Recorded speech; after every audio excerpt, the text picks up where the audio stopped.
friends, I'm Ann Eileen Thompson, and this is the Faith Driven Leader podcast, where we equip and embolden one another toward a career and a life built on deep trust in our good Father God, and where we get inspired by stories from our incredible guests who are letting their faith drive their leadership in life, family, ministry, and in the marketplace.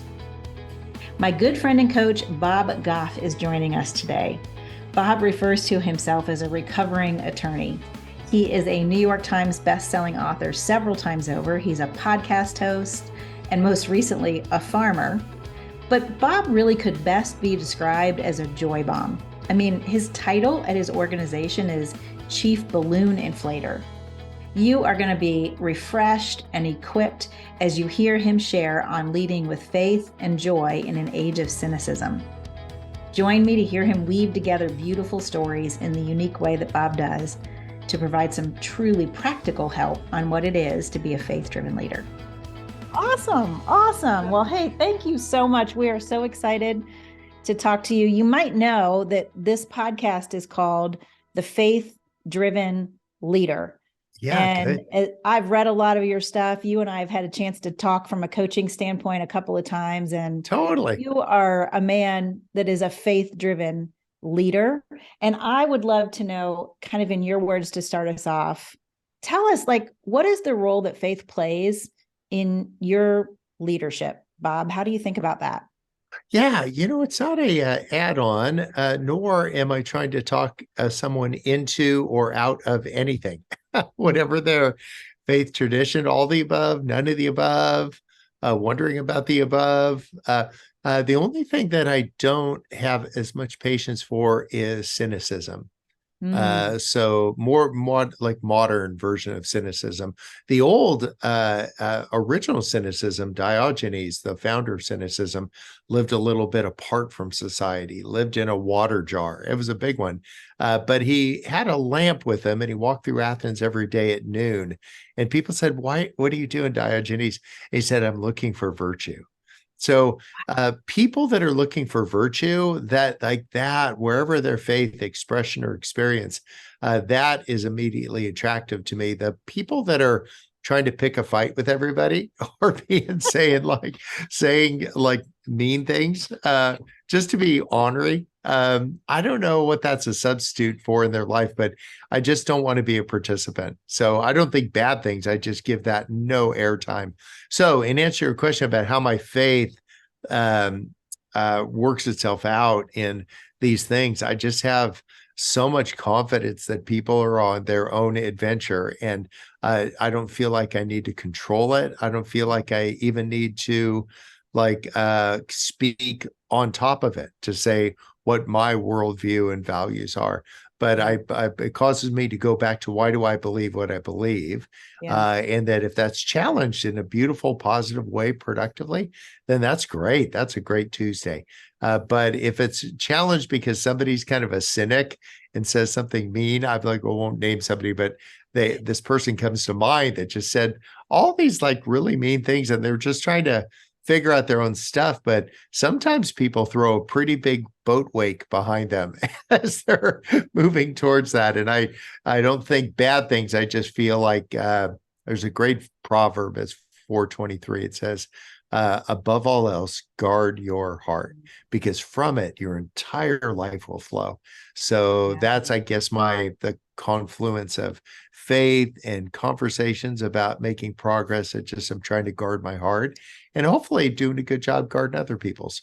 I love that, Bob. I'm curious because this topic of cynicism and negativity in the world feels like it has become almost the norm in so many circles. When you say you avoid it, give us the practical. What do you do? What do you do in those situations? Because I'm sure it comes up for you. It comes up for all of us. Yeah, but it's been described many different ways by people brighter than me, but a negativity bias that we would have that, take, for example, I wrote a book, the first one a long time ago, and they're on Amazon, they give you stars, 1 or 5 or whatever, and 5 is better than 1. And so I got this 1-star review, and it was like, this book sucks. And I was like, oh, and now they may have just nailed it. but I was not giving any airtime to the people that really enjoyed it. That one negative comment really bothered me. I was just Yeah. like, oh, so, and it wasn't like I was looking for all this affirmation because I wasn't reading the people that had nice things to say. I was happy that they didn't think it was awful. But because we have, if we can acknowledge there's a bit of a negativity bias, then what we want to do is we can filter out some of the stuff that's coming our way. And when people in a conversation go negative, whether it's about sports or whoever should have caught the ball, that is not my jam. Like I'm not a sports guy, or politics or whatever the flavor of the day is. Like who's protesting whatever store that's carrying the wrong whatever. Yeah. Like when those conversations round the bend, you will hear me talking about sports. And if you've heard me say anything about sports, that is a cue that I've just emotionally and intellectually checked out because I don't care about sports at all. I'm Yeah. just trying to change the conversation from Change the all of subject. this. Yeah, because unknowingly, and it's not that a person is like oblivious, they just don't realize they just backed up their truck and trailer to my porch and emptied it all out, and then drove away. Like, Yeah. and I don't want to be the receptacle for that. However, if somebody, including me, has some deep insecurities and all that, if they can get their arms around, they're saying like, I don't know why I do what I do, but this is like Paul out of the scriptures. I keep doing what I don't want to do, and I don't do what I do want to do. And I'm like, wow, that's like Wednesday and Thursday and Friday. And then there's a long weekend after that. And so people that are getting real with their little picadillos and faults, like, oh man, let's talk about that. But if Yeah. it's just like venting some things, they need to off gas a little bit stuff. I just want to find somewhere else to do that. Yeah. And it's not like I'm like picky, but I'm guarding my heart. I'm very proactive to say, I'm just not going to spend a lot of time camped out there. I really love that. I've also heard folks talk about, guarding your heart, which is essentially what you're doing, protecting yourself from what you take in, from Yeah, what you allow totally. yourself to listen to and take in. Yeah, one of the first coins minted in the United States before it was the United States, we were just this rogue colony that were doing awful things to the indigenous people. But they they minted a coin, and on one side it says "We are one," and on the other side it says "Mind your business." Isn't that awesome? It doesn't have Lincoln's head because there's no Lincoln at the time. There's Right. just a bunch of people there, like banging around on the East Coast somewhere. So, like that idea of, and both of those phrases had a double meaning. We are one because this was like 1 cent. But I really get that idea. And for those where faith guides their steps, at John 17, this was like Jesus talking to his dad. He said, my prayer is that they would understand that they are one the way that you and I, Dad, that we are one. Yeah. And that they would see us, our oneness, and they would understand what oneness. So sometimes we confuse oneness with sameness. And oneness doesn't mean sameness. So we can be moving in the same direction and have a different cadence, right? Yeah. I've got horses now out at this retreat center, and if you put 5 or 10 horses in a field together, all their hearts will be different, beating at different rates, because like some are Tennessee walkers and they're kind of a little amped, and then a thoroughbred and a paint and all that. And the crazy thing, because these horses are animals of prey, Yeah. after a short time, all their hearts sync up and they start beating together. Isn't That's that crazy? yeah. Yeah. So once they get in the field together, their hearts start. So our hearts can beat as one, but we can both look and act and perform very differently. Right. Yeah. I have some old trail horses just plod along. And then I got some thoroughbreds that like run like crazy, but their hearts can beat the same. So we are one. And then the idea of mind your business. It wasn't just like, get your nose out of my grill. It was like literally mind your business, like Take your care of your work that you are business. Yeah. doing. Yeah, take Yeah. care of the things that you're doing. This is a coin of the realm. And it meant like get your nose at everybody else's business. And so if we could just start, just think of those two phrases is a great way that we started this crazy thing that has evolved over time, to think of ourselves as one. And the one thing that we have in common is that we're all tremendously insecure. The guy or gal that comes across as the most secure is kind of like the person that steps out of the jet. The only person not wearing a suit is the person that owns the jet. So usually the person that puts on the appearance of being super secure is usually the least secure person. I know that's true when I'm in the room. I'm the least secure person in the room. But I come across as the happy, yippee skippy guy, like, no worries.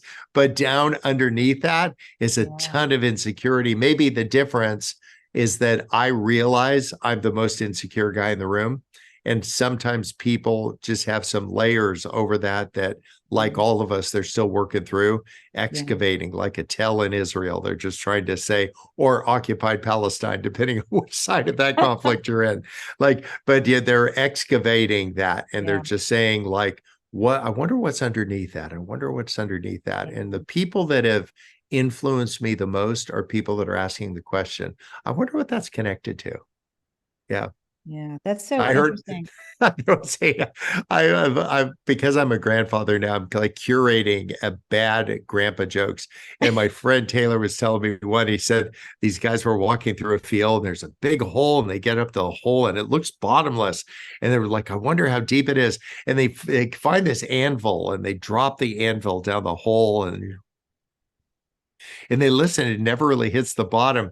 A short time later, they hear all this like, and there's a donkey running across the field right at them. And the donkey runs past them and jumps in the hole. And this farmer is coming along. He said, did you see that? Did you see it? Was that your donkey?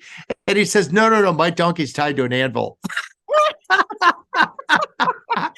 a pretty good one. What I want to do is push back about some of the cynicism, some of the crazy in the day by finding a little joy. You can deal with some of your root insecurities by finding some joy, some authentic joy. You can get a bunch of yippee skippy by pounding a couple Red Bulls, but you can get some real joy by understanding, I wonder what that's connected to. I wonder why I'm doing what I'm doing right now. Is this just my insecure nature popping up? And some people are mean like a rattlesnake when they're insecure, and other people are quiet like a church mouse, and other people like me are just funny. The more insecure I get, the funnier I get. Thank you for sharing that. It's such a great story. And I love the story of the coin with the two sides. I'm curious, as leaders, a lot of our listeners are people who are leading others. And this whole idea, I love the story about the horses and the hearts beating together. As a leader, what role do we play?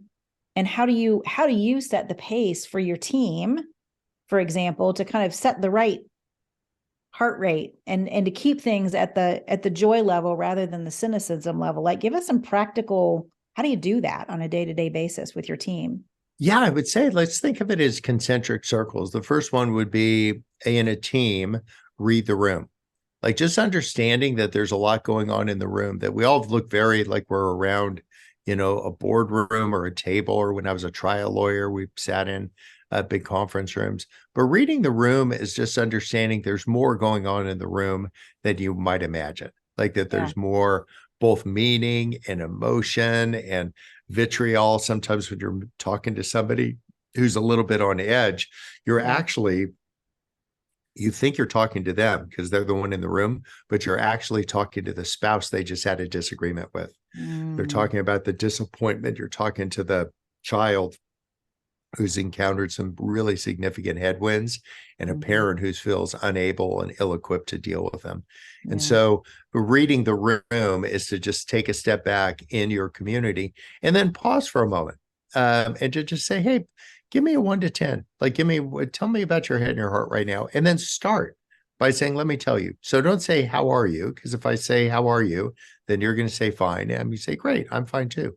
But instead, ask maybe your team members, what does it feel like to be you right now? And that'd be a great question and then say, well, you're thinking about your answer. Let me tell you what it feels like to be me. It feels like a mix of both anticipation and terror. Like I'm just living in so much anticipation of what's around corner, but then also a little bit terrorized by what might be around the corner. And it's a great place to be. We're trying to connect. You know, we have a school in Afghanistan. And so Yeah. we used to go there a lot, a lot, a lot. But then Taliban 2.0 came in. And so now there's some stuff in the offing that is both anticipation and terror. I go Oh, like, goody. I wonder how that'll work out. Yeah. But I would say if we could read the room and actually tell people how we're doing, check in with our heads and hearts. And it's not this big psychobabble stuff. It's just that you just know what's going on. And then maybe once we just check in real quick with one another, then get to the business of the day. Let's Yeah. say, so let's just break it down into small, medium, and large.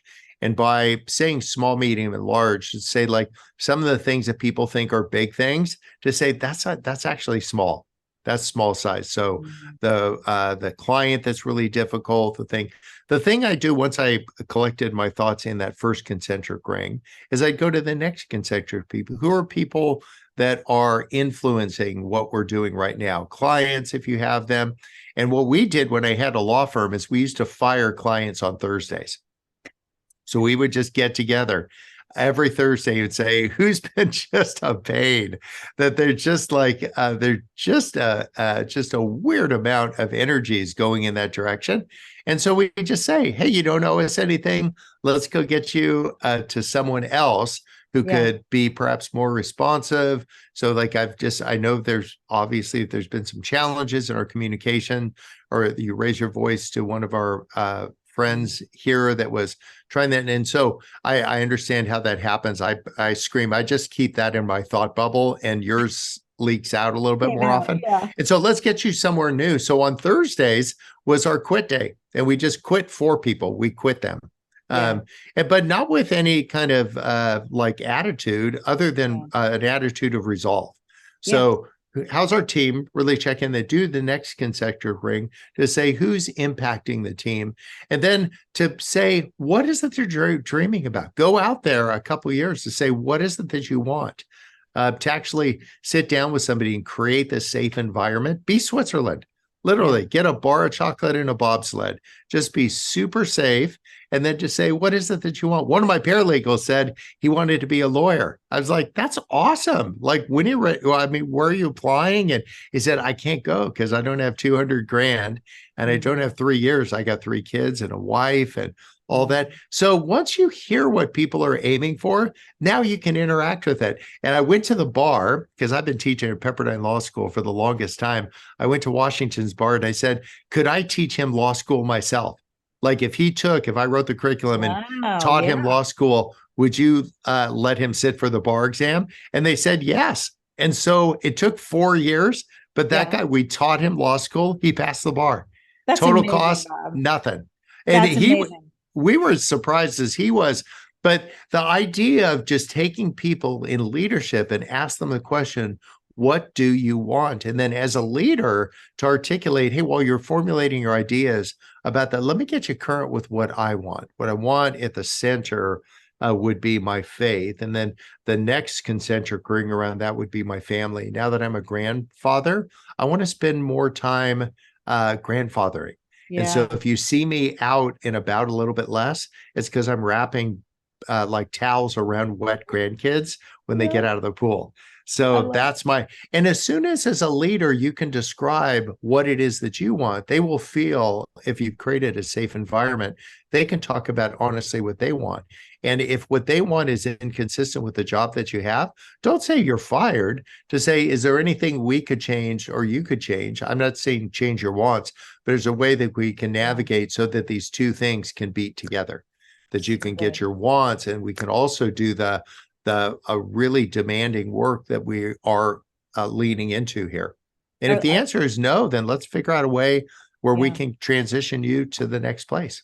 Yeah. You know, Bob, what I love about what you're saying is you're not saying just ignore the negative. You're saying let's find a way to understand how people are feeling, what it feels like to be them and what they're really desiring. And as leaders, how do we enable them and equip them to get Yeah. themselves out of that place? Yep. And then we got to stop caring what it looks like and talk about what it is. right? So we can look like a homogenous group. Let's just talk about it, how we are so wildly different here. And we got you guys over here that are dealing with these things, and you're like if the Enneagram, personality like ordering would be helpful. Like we got a bunch of ones over here that are Yeah. live in Excel spreadsheets, and we got a bunch of sevens over here that have kind of their head in the clouds. And to say we don't want to make Tigger Eeyore, we don't want to make Eeyore Tigger. What we need to just say is what's the part that we play, and say how can I help you get to the next place. In the Benedictine tradition, they had a greeter, a person that would go down, and they would call them a what would they call them? It wasn't a Sherpa. It was a it's going to occur to me in a moment. But a person would go down each day to the gate and say, "How can I help you on your Yeah. way?" Isn't that beautiful? It's Yeah. beautiful. It's So beautiful. just says, "Hey, how can we help each other get there?" Yeah, I mean, that's really kind of the definition of a pastor even, right? Yeah, Like yeah. somebody who comes alongside and guides and I helps remember somebody. now. It's called a porter. A porter. Porter. Oh, So that's a what a porter is great a word for person that that. goes and says, "How can I help you on your way?" I Wouldn't that be love it. great in this servant leadership model that some of us have embraced? That we could be porters and we could say to the people that are working with us, "How can I help you on your way? I don't need to go with you." Our hearts Yeah. could be beating together, but we can be very different in our cadence and how we Yes. get there. But there needs to also be in an X concentric ring some continuity, some predictability. Because if you have a leader who's unpredictable, that isn't helpful. Like you can look at the news and like Yeah. the arc of where Twitter has gone and some other things. When you have an unpredictable leader, that things go awry.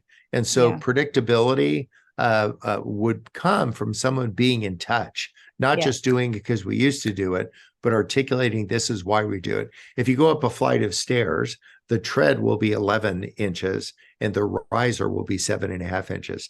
This is from a construction lawyer who did this stuff for 30 years. So 11, 7.5, 11, 7.5. And if you get 1 inch off, if you go 6.5 or you go 8.5, oh, people are falling all People are over the tripping. place, right? Yeah. So just that small, like our mind, Yeah. without looking at the stairs, we kind of know where the next one ought to be. Do that for the people that Your you're working team. with. Have I a love it. predictability, 11, 7.5, 11. If you want to change it up, say we're going to change and say we're doing away with stairs. We're doing ramps Yeah. here. Like I had an old Victorian I owned, and we did away with the stairs. We just did ramps because only some people could get up the stairs and everybody could get up the ramps. I'm like, well, that'll preach. Yeah. Oh my gosh. More ramps, less What a steps. great story. I have lots of other questions, but to close out our time, tell us a little bit about what you're working on right now and how can we follow along with what you're doing? Oh my gosh. Well, I am like big on making schools, which is really kind of ironic because my worst subject in school was school.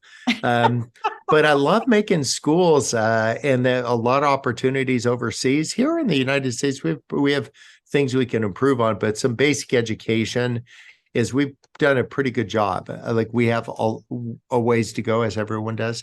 Um, so the incarcerated here in the United States are some things that we spend a lot of time with.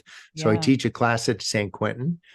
So we're just eager to just take the next group of guys through the class. And then overseas, we just started a school in Israel. We've got 13 different countries. So there's usually one in Burkina Faso. We're just doing the finish of the construction. We right before the Taliban took over, we finished our school in Mazar al-Sharif in Wow. northern Uganda or northern Afghanistan. It's the capital of the Taliban. Yet our little girls are in school. They let them go. So, I mean, That's there's amazing. 200 little girls that show up every day. So things Amazing. like that just light me up. But here's the deal. It sounds noble to go across an ocean, but Yeah. go across the street. Like Mm. the only reason the things that we're doing work across an ocean is because we have teachers there that go across the street. So Mm. I would say to leaders, do it where you are. Like I find love an it. opportunity. Don't look noble, be effective. Like and there's nothing like it, just like I'm back wherever your faith tradition is, when a lawyer like me tried to set up Jesus and said, what's the big commandment? He said, love God with your heart, soul, and mind, and love your neighbor. So I've met a lot of people that want to go to the end of the earth. I just go like, well, go to the end of your street first.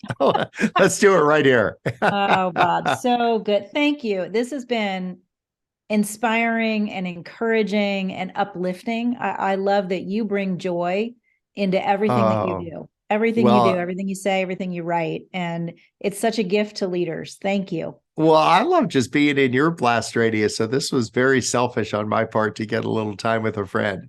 I So love great it. talking to you. Thanks for letting me on. Absolutely. I'll talk to you again soon, Bob. Take care. Okay.